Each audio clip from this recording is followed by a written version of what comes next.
to get a bit of a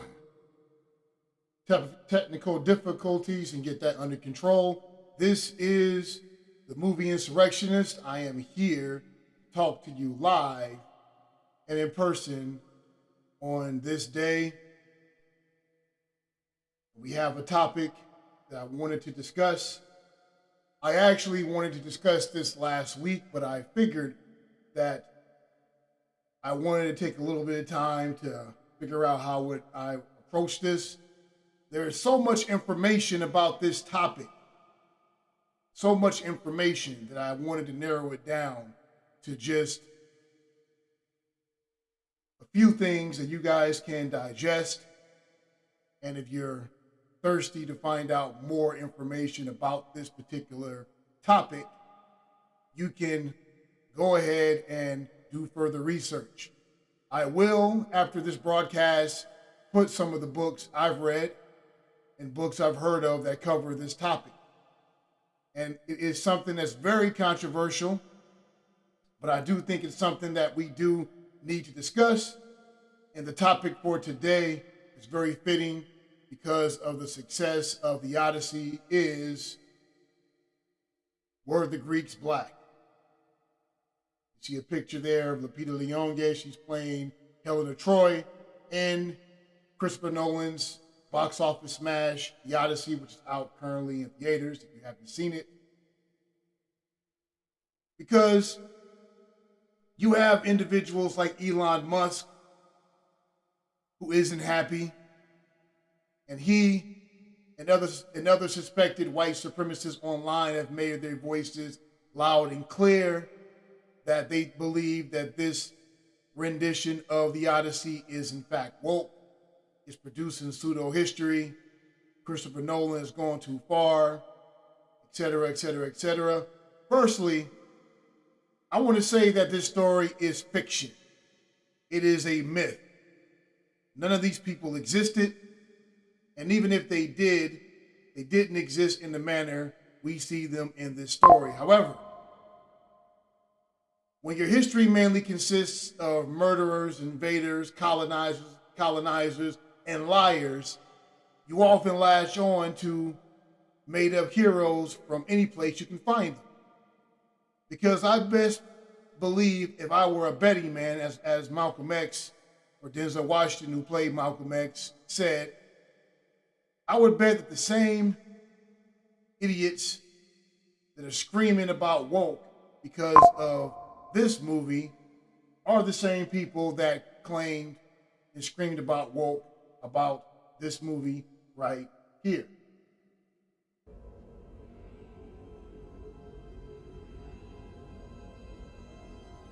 There has been an awakening. Have you felt it?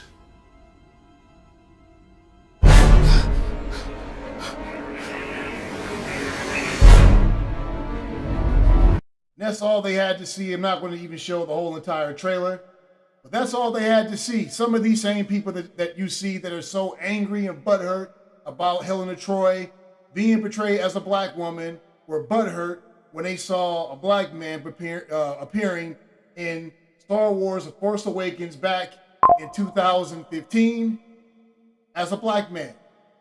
They couldn't stand seeing a clip of a black man being a stormtrooper. They called John Boyega, as well as Disney and George Lucas, every name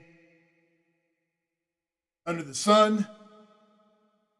And J.J. Abrams himself had to come out and tell many of these white supremacist trolls to stop being so racist. It's fiction. This is not real. When the trailer of Star Wars: The Force Awakens debuted in October, racist critics were outraged by black actor John Boyega's portrayal of a stormtrooper. During Howard Stern's show interview on Monday, the film director J.J. Abrams dismayed naysayers.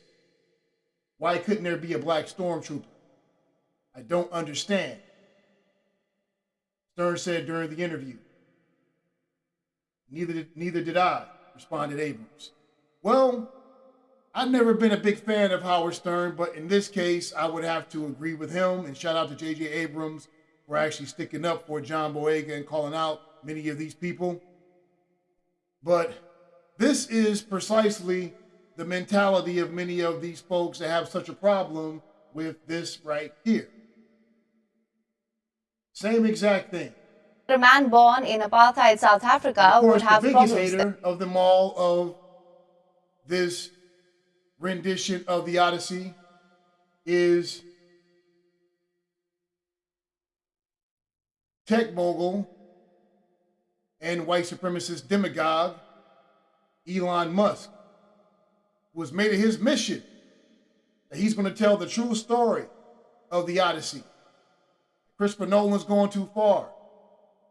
I'm going to put out a version of the Odyssey that is historically accurate, according to Elon Musk. This is what he actually said. So, according to Elon Musk, black people didn't exist in Greece during this time. There were no black Greeks, according to Elon Musk. Let's hear what this news report has to say about him in terms of him claiming its historical accuracy. Fair use. Critic still isn't convinced, and that critic also happens to be the world's richest man. Elon Musk has been whining about the film since before it was released because of Nolan's casting choices. Now, no surprise that a man born in apartheid South Africa would have problems there. But this apartheid-era relic has something most peers don't.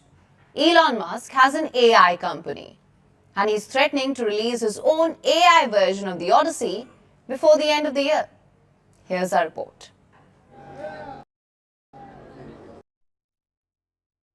I'm not going to show the rest of it, but as you guys saw, you heard that right. So Elon Musk plans on putting out his own version of the Odyssey, his own spin of the Odyssey, because the Odyssey that's currently out, smashing box office records. As you see right here, he's going to use an AI company called Grok AI to accurately portray the Odyssey and what it actually looked like. So they want to go back to the old playbook where they whitewash history, don't want to show what these worlds actually look like during the time period they existed. But we're going to put something out there that's a little bit more comfortable for my psyche, because I can't stand to see Lupita Nyong'o and any other black person being portrayed as an ancient Greek. That's too much for me. Well, Mr. Musk, the people have voted, because despite all of your antics and all your whining and complaining and you being so angry at Christopher Nolan and others who have put out content depicting the ancient Greek world as what it was, which was multiracial, the general public does not agree with you. And the numbers themselves illustrates that. The Odyssey has already grossed $320 million domestically, and outside of the North American market, it has grossed $362 million for a combined $683 million worldwide. This is its gross, and it's only been out 2 weeks. But I predict, of course, the gross will probably go down a little bit because it's going head-to-head with Spider-Man, which is pretty tough competition. But to say the least, the people have spoken. And you have a lot of individuals today that are actually speaking the truth. Jake Paul, Columbus. Art doesn't lie. He's depicted. Who's a controversial YouTuber, somebody who has a very huge, gigantic following. Jake Paul actually is out here in mid-battle. This is Roman Greek. What the ancient Greeks, 2nd century CE, you can see his cornrows. What the ancient Greeks actually look like. Got this from Original Black God. Shout out to him. Shout out to Original Black God over on Instagram. But I'm going to show you this video of Jake Paul and what he has to say and what he's actually illustrating to the entire world about what some of the ancient Greeks actually, look like. Very useful. The skin tone. This isn't a caricature. Scholars like Actually get this, extrapolate this. Hold on 1 second. Go back to the site. mosaics from 200 BCE, Greek soldier, javelin Here it is.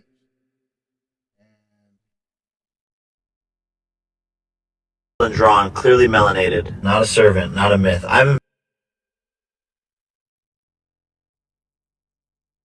Mosaics from 200 BCE, Greek soldier, javelin drawn, clearly melanated. Not a servant, not a myth. Ivan Van Sertima wrote about this and they came before Columbus. Art doesn't lie, he's depicted mid.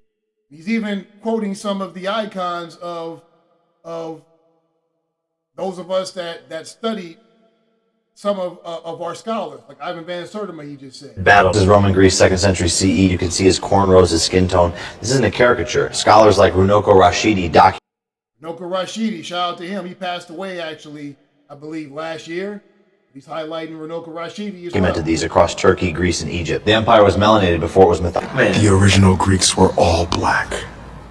End of story! Go fucking study it. This Etruscan bust? It's from 600 BCE. And for those of you who don't know, the Etruscans were the original Romans. Looks like Isaac Hayes. The original Latin and Greek-speaking founders look like this. It ain't Afrocentrism, it's archaeology. Ammon, documented by Herodotus in the 5th century BCE. Ammon was an African deity from Libya and Egypt. Early Zeus cults merged with him before classical Greece. These statues weren't white marble originally, they were painted dark. But you'll still say, nah bro, Greeks were white. The mosaic has a PhD in pigment. What do you have? A Wi-Fi signal and delusion. I'll cry, they think they started everything. Bro, relax, evidence precedes ego. These mosaics weren't done in Photoshop. If that triggers you, maybe argue with the archaeology, not my vocal cords. Y'all scream AI every time you see Black Antiquity. Denial is not scholarship. This is Peloponnesian ethnogenesis carved in stone, not Photoshop. Nonsense. Meanwhile, original Black God over here, naming sources, showing receipts, building with substance. That's how.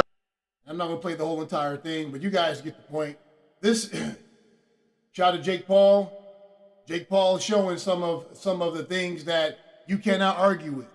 You may be able to argue with what somebody wrote in the book, but you cannot argue with archaeology. It is what it is. But he might be the only one that's talking this way, right? Let's see.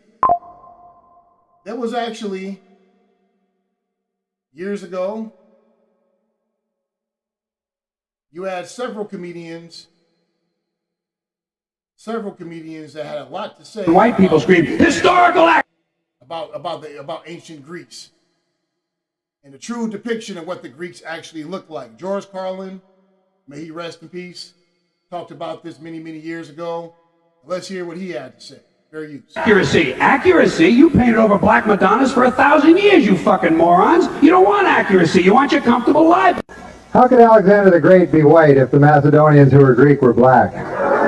Could somebody explain that to me? I asked my friend Steve. He sells insurance. He said, I don't think about it. Holy Rome rearranged spells more! I didn't make this up, that's an anagram! The Romans didn't just have melanated emperors. The name itself is a confession. Rome was a black operation! They won't make movies about the Moors because if they did, white people would have no history to steal. They'd be exposed as the late arrivals they are. So they give you crumbs. One black Cleopatra, one black gladiator. Never the full meal because the truth would set you free. And they can't have that. Hannibal was black too. So Alexander grew up surrounded by black generals, black advisors, black soldiers. And the one white guy in the room was Alexander. That's what they want you to believe. That's like saying the one white guy in Compton in 1992 founded the Bloods. Doesn't add up. It's pseudo just because you don't know it, that's fair. I don't know how airplanes work. But they still fly. You don't read about the Moors. You don't comprehend. You just talk. That's me at parties. Nobody invites me anymore. If you think Greece was white, go read Nature Knows No Color Line by J.A. Rogers. It'll show you the black nobility of Europe. That's actually one of the books I want to put actually in the description box. The book he just said. Or keep your mouth shut. One or the other. Preferably both. The Trojan War was Moorish. Memnon had braids. Fucking braids! And Helen was melanated, but every painting looks like a Scandinavian wedding. Remember, Rome was founded by Etruscans and Sabaeans. Ethiopians from India. Italy's origin story starts in Africa and Asia, but they want you to think Caesar had a tan. There's a little bit about that. You guys get the point. So you have members of the dominant society who know the truth. They know exactly what the ancient Greeks look like. Many of them have seen some of the archaeology. Many of them have read the books. But of course, Hollywood has been whitewashing this history for a very, very long time, an extremely long time. We're going to keep on moving, into that. But there was one video I wanted to show you guys. I'm not going to play the entire thing. It's too long. I want to play parts of it. It's from one of my favorite YouTubers, Professor Black Truth. And this is one of his earlier videos when he got on YouTube. One of his channels called Black Truth Forever. You get a chance to check it out. I encourage you to do so. Very good information. But in this video, he talks about the Black Greeks and what the real Greeks actually look like. And he provides some receipts in terms of scholarship and more archaeology in terms of who were the actual Greeks. Fair use. Now, was the Greece of Troy, Alexander, and Leonidas at least majority white? Sure, and no one has ever said otherwise. Then what's wrong with this picture? I'll tell you what's wrong with it. Anytime anything in Africa is like he just said, so most of Greece was in fact European. No one ever said that the majority of people there were black, but there was a black presence in Greece. There was a black presence in Greece. Let's move further along. Claim the Sesostris army at. It's time to blow the lid off the lies. Herodotus claimed the Sesostris armies first colonized the Greek Isles.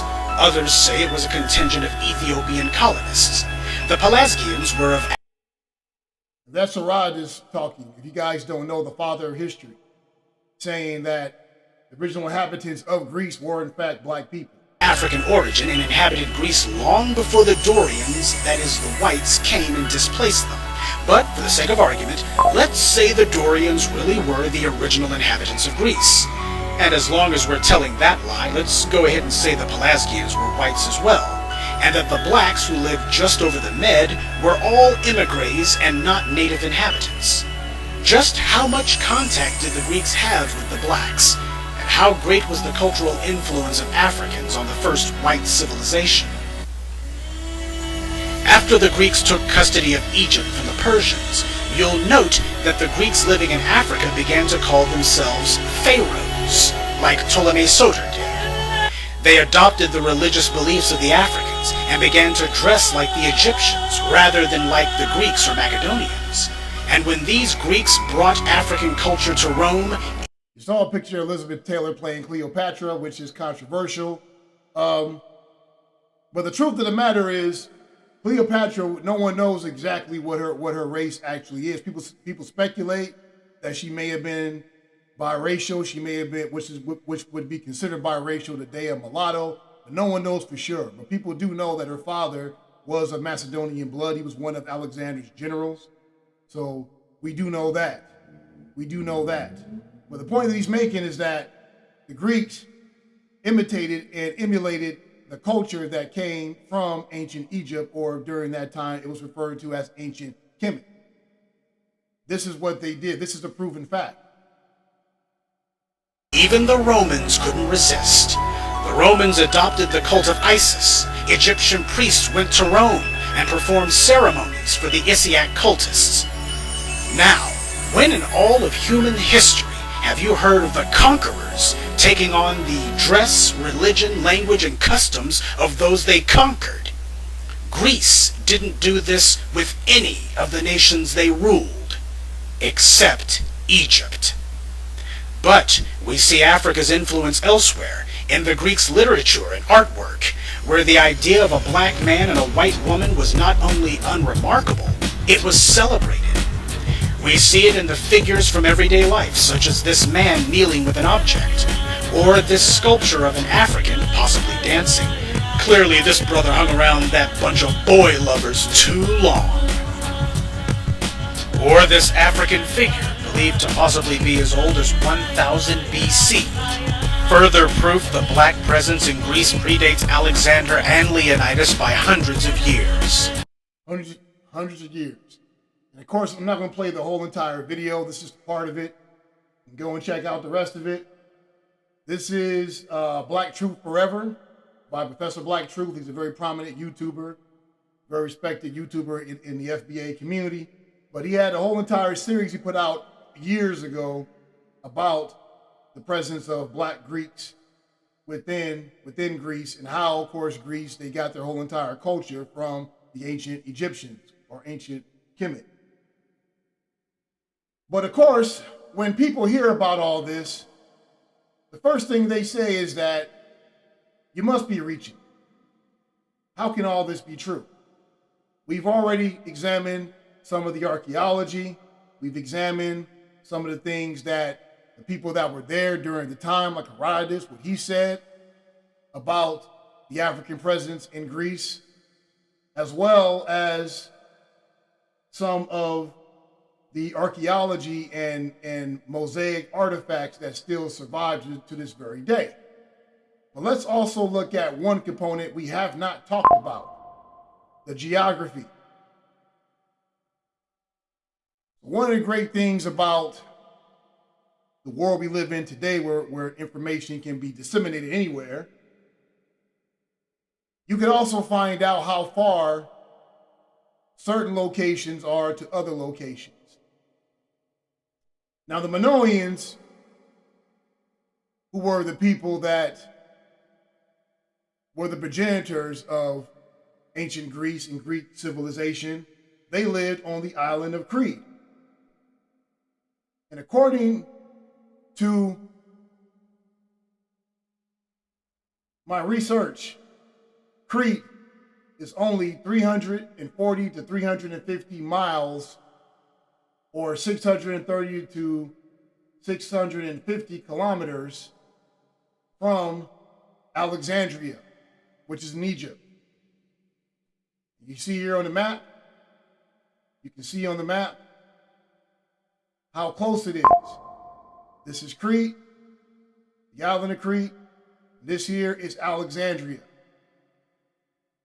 So even during the time that we're talking about, this is not that far of a boat ride. 350 miles is less of the distance in the state of Texas. If you're traveling from, let's say, Houston to Amarillo, it's more than 300 miles.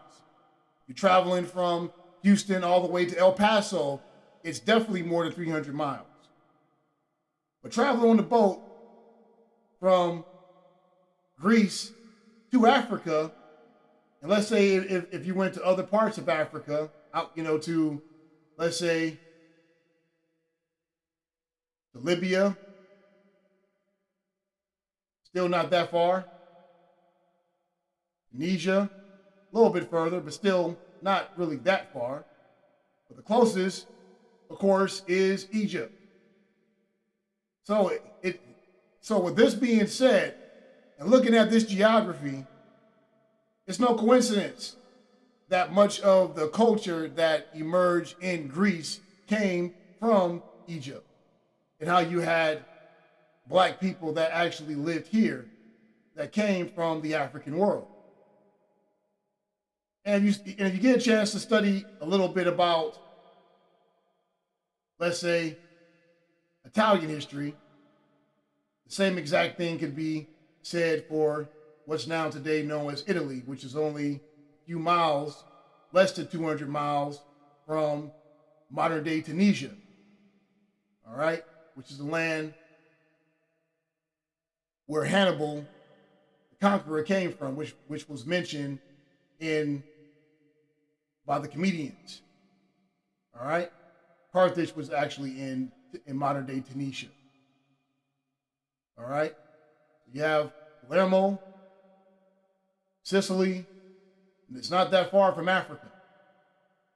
And the same thing with the Etruscans, who were the original inhabitants of what's today known as Italy. Many of them were actually black, just like many of the people that you see who were the original inhabitants of Greece were actually black because of their close proximity to Africa. To Africa.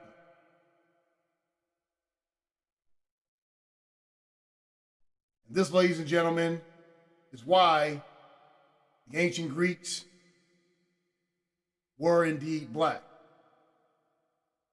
And why Christopher Nolan's depiction of the Odyssey is in fact spot on, and I would argue probably the most accurate depiction of the Odyssey that's been produced of this scale. I want to thank everyone for tuning in. Those of you that decided to come in on this broadcast, I want to give a shout out to all of you. And I hope that you guys come back to the channel. Please don't forget to subscribe, like, and share this with anybody that you know who might benefit from this. I will put a list of books that you may want to read, and you may want to look at if you want to know more about this particular subject. But one of the things about the internet is that this information is spreading now more than ever, like wildfire, and the dominant society can no longer tell some of the visual lies that they put in their films the way that they used to when it comes to who the ancient Greeks were, who the ancient Romans were, and actually who ancient Egypt actually was. Information's everywhere now. But out of courtesy, I will, in the description, put some of the books that I've read and some of the books that I've heard of and I know of into the description if you want to read more about this particular subject. I want to thank everyone. This is Prashad from the movie Insurrectionist. Thank you for attending this broadcast. And remember, the theatrical release will never be televised. Later.